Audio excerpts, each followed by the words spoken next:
So our next door neighbors have declared a national disaster after Trump's tariffs. The Springboks reshuffle almost every jersey for the second Italy test, and 3 major car brands are scrambling to recall thousands of vehicles in South Africa. Plus a couple other stories you'll be happy to know. My friends, this is Daily Bagel, the morning show that brings South Africans the news that they actually need. Let's get into it. And kicking us off with current affairs, we've spoken about Trump's 30% tariff on South African exports, but things look even worse just across the border. You see, Lesotho has now declared a 2-year state of disaster, citing mass unemployment and economic collapse. So for those of you who don't know, Lesotho's economy leans heavily on one thing: textiles, and around 75% of those exports go straight to the US. But after being announced as the target of a 50% tariff, which is the steepest that Trump has proposed, Lesotho's economy began buckling even though the move was later paused. I mean, the uncertainty alone has shaken the country's garment industry, with buyers pulling back and factories losing orders. I mean, youth employment is ramping up fast, and government officials warn that damage could deepen if trade access isn't restored. Now, the government fears that the worst is yet to come. You see, if the US doesn't renew AGOA, which is this trade agreement that gave Lesotho tariff-free access, by September, officials say that up to 40,000 jobs could disappear.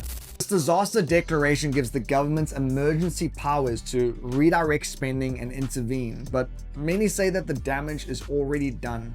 And for a country of just over 2 million people, what happens next may quite literally be a matter of survival.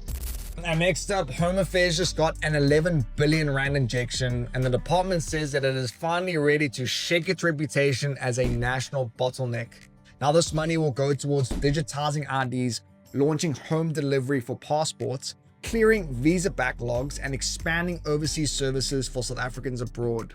They're also reportedly piloting facial recognition for document drop-offs and plan to roll out electronic travel authorizations at airports by September. So in Parliament, Minister Leon Schreiber said that the goal is to make Home Affairs a growth enabler and not just a paper-pushing bureaucracy. But as expected, some opposition parties say that this isn't enough, warning that chronic underfunding and dysfunction have left too many people without birth certificates, ID books, or legal status.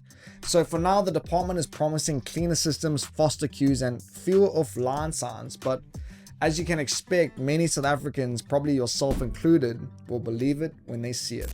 And on to our quick-fire mentions. 2 new visa types are reportedly coming, one for film crews and the other for global events. Government hopes that this makes South Africa more attractive for tourism, Netflix shoots, and international sports tournaments like the Rugby Sevens. And the Bella Act is reportedly coming and is about to change South African schools. From 2026, amongst other things, grade R becomes compulsory and homeschooling rules get stricter. Some provinces have already started prepping for this, but the official rollout begins next year. And on to our finance section. 3 of South Africa's biggest automakers, Volkswagen, Volvo, and Toyota, are scrambling to fix thousands of vehicles after fresh safety alerts triggered urgent recalls. Now, at the heart of this, we've got seatbelts that might unbuckle during a crash, brakes that might check out mid-drive, and a few Hino trucks that simply won't start again once parked. So VW's issue lies in a dodgy sewing stitch on the Golf 8 passenger seats. Volvo's XC90 hybrids can lose power braking downhill. And Toyota's Hino 500 trucks, well, some are missing a key bolt entirely. And if you don't know what a key bolt is, join the club.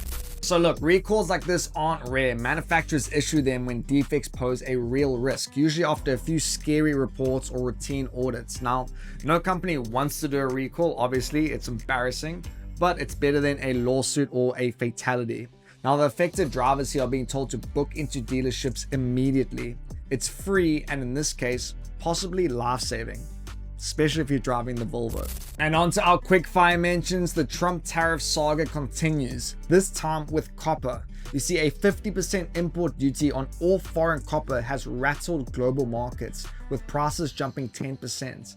Now, South Africa is not the main target here, but the impact could still echo. Now, according to FNB's latest property barometer, South Africa's housing market softened in Q2, but affordable homes under 750 grand remain hot.